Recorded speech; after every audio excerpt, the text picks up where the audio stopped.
Et bienvenue sur History VD, je suis Sandrine et aujourd'hui on se retrouve donc pour continuer la suite de Spirou et Fantasio, donc une collection de chez Altaïa, superbe collection avec des éditions collector.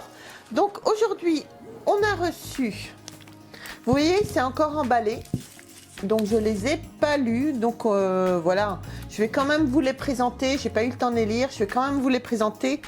Et puis voilà, je vous dirai la prochaine fois ce que j'ai pensé des tomes sans problème. Alors aujourd'hui, on a reçu le numéro 25, le gris-gris du Nio Colo Koba. Il y a toujours des titres faciles à dire pour moi. Ensuite, on a reçu donc le numéro 36, l'horloger de la comète. Et on a reçu le numéro 37, c'est bien, ça commence à suivre un petit peu, le réveil du Z. Alors, on va vous narrer un petit peu tout ça. Je vais les déballer, je vous narre tout ça, et puis voilà. Allez, à tout de suite. Alors, donc, on commence par le numéro 25, le gris-gris du Nyokolo Koba. Donc, du coup, là, c'est par Fournier. Ça m'a l'air très très sympa comme album, mais comme on disait dès la dernière fois avec Jérôme, les dessins, c'est pas tout à fait la même chose, mais voilà. Vous me direz dans les commentaires, pour ceux qui font la collection, ce que vous en pensez, justement, des BD qui ont été faites de cette collection-là par Fournier également. Allez, on passe tout de suite au tome 25 et on se retrouve tout de suite après. À Paris, pour échapper à son poursuivant, un inconnu d'origine africaine se jette dans le taxi où se trouvent Spirou et Fantasio. À peine a-t-il le temps de leur confier l'énigmatique gris-gris de son oncle qu'il s'évapore sous leurs yeux dans un flash éblouissant. Après une courte enquête, nos deux héros s'envolent à destination du parc naturel du Nyokolo Koba, au Sénégal. Accompagnés de leur nouvel ami Sété Bagaré, ils tentent de retrouver Tuté Tougouré et son oncle, le vieux féticheur Mansa Moussa. Non sans danger, des bandits sont à leur trousse, tandis que la fière journaliste Aurorea s'inquiète de la disparition de la faune locale. Donc c'est le tome 25 qui a été publié donc dans les éditions originales par Dupuis en 1974, que j'ai vraiment hâte de lire. Ensuite, donc on passe au numéro 36, l'horloger de la comète. Donc là c'est par Tom et Jean-Ry. Je regarde un petit peu. Ah, avec le conte de Champignac. Jérôme va bien l'aimer celui-là parce qu'il adore le conte de Champignac. Là, il nous a fait assez les éloges à chaque fois. Allez, on passe tout de suite à l'histoire et on se retrouve tout de suite après ça. Partant en voyage, le comte Pacôme de Champignac confie son château à Spirou et Fantasio. Alors qu'une comète passe à proximité de la Terre, un vaisseau spécial s'écrase dans le parc du château, accompagné d'une étrange créature nommée Snouffeler. Un descendant du comte Aurélien est venu du futur pour y apporter des germes de plantes disparues. Mais au cœur de la forêt de Palombie, un dysfonctionnement temporel précipite l'expédition de nos amis en plein XVIe siècle, à l'époque de la colonisation portugaise. Donc voilà un tome qui a l'air plein de rebondissements et d'aventures comme d'habitude. Donc voilà, superbe tome de Tom et Jean-Ry. C'est le cas de le dire. Ensuite, on passe donc au dernier tome qu'on a reçu là. Donc c'est le numéro 37. Donc c'est le réveil du Z. Donc là c'est également par Tom et Jean-Ry.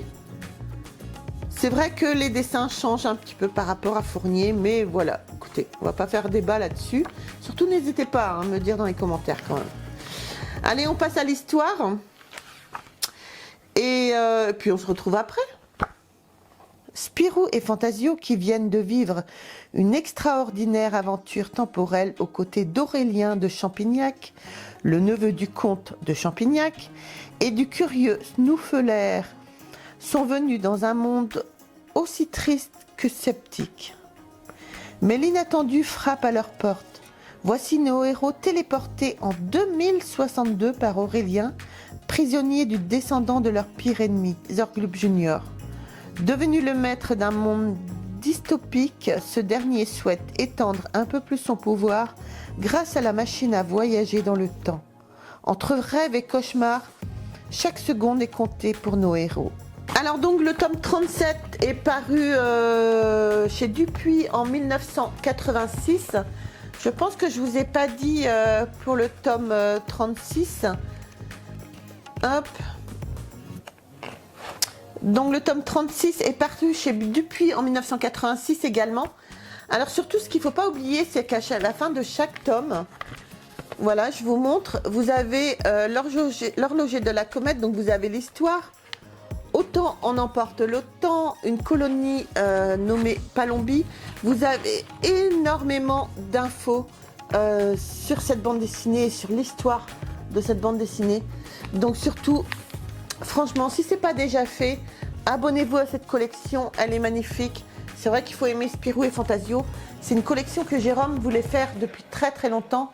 Malheureusement, comme on vous a dit dans la vidéo du début, les éditions originales coûtent un bras, sincèrement. Donc moi, je trouve que c'est un très très bon compromis. Et franchement, c'est une très très belle collection que Altaïa nous a sorti là. Mais c'est pas fini. Alors, c'est vrai que, pour être honnête, je pense que vous le savez déjà, je n'ai rien à cacher. C'est une collection qu'on a en partenariat avec Altaïa. Donc, Altaïa nous envoie la collection. Alors, certes, on n'a pas les cadeaux comme, je crois qu'on n'a pas le t-shirt, je ne suis pas sûre. On n'a pas les cadeaux comme les figurines ou les serre-livres.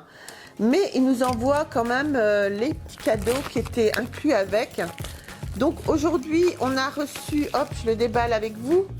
On a reçu notre petit carnet de notes qui est quand même relativement épais, comme vous le voyez, avec donc avec Spirou dessus. Très très beau que petit cahier de notes, c'est marrant, c'est sympa. Voilà, c'est un très beau cadeau, c'est un cadeau très sympa. Donc voilà, alors c'est vrai que du coup moi c'est vrai que je ne sais pas si je l'ai déjà fait ou pas, mais je voulais vraiment vous remercier, vous les abonnés, parce qu'au début donc Altaïa m'avait envoyé un premier pack et grâce à tous vos commentaires très très gentils, comme quoi on vous avait convaincu de vous abonner, tout ça, et bien du coup Altaïa, j'ai fourni vos commentaires à Altaïa et Altaïa justement a décidé de nous envoyer cette collection. Donc un grand merci aux abonnés, un grand merci à vous et un grand merci à Altaïa pour leur confiance. J'espère qu'ils voient les vidéos et j'espère qu'ils sont contents du résultat des vidéos et du résultat des commentaires que vous faites également. Sur ce les amis, je ne vais pas radoter plus. Je vous embrasse très très fort. Surtout, on n'oublie pas, on s'abonne à la chaîne, on like, on nous retrouve sur les réseaux sociaux, Facebook, TikTok et Instagram. Normalement, tous les liens sont dans la description. Vous pouvez y aller et cliquer pour vous abonner aussi à ces chaînes-là. Alors c'est vrai que moi je suis plus YouTube que Instagram et tout ça, mais il faut vraiment s'y mettre, c'est notre génération, il faut vraiment que je m'y mette aussi, un peu de mal quand même. Bon, allez, j'arrête de radoter. Sur ce, les loulous, je vous envoie... j'arrête de dire les loulous. Surtout les amis, je vous embrasse très très fort et on se retrouve très vite pour une prochaine vidéo. Bye.